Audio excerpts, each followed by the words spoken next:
Good morning. Okay.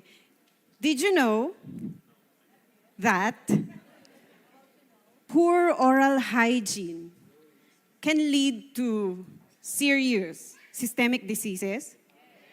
Oh, tuwang-tuwa kayo.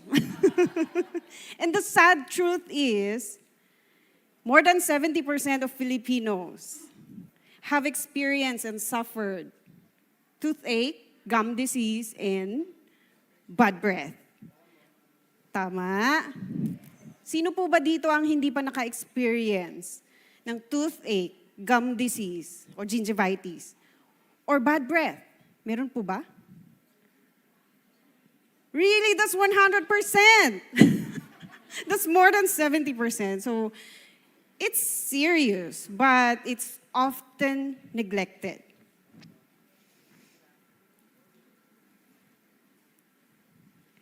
Before I continue, I am Dr. Cherry Dulno Litawin.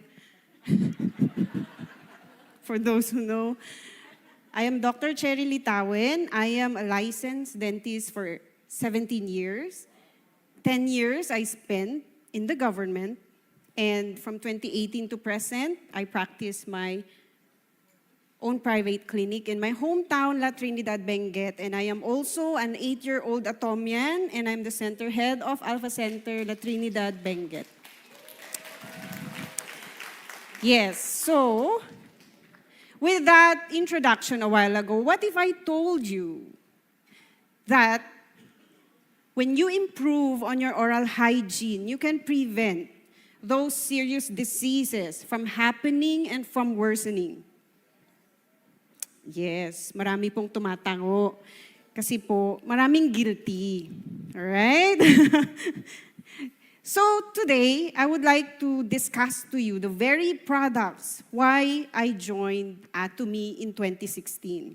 And these products is very closely related to my profession. These products of Atomy, I believe, can, when used properly, can improve our quality of life. Do you agree?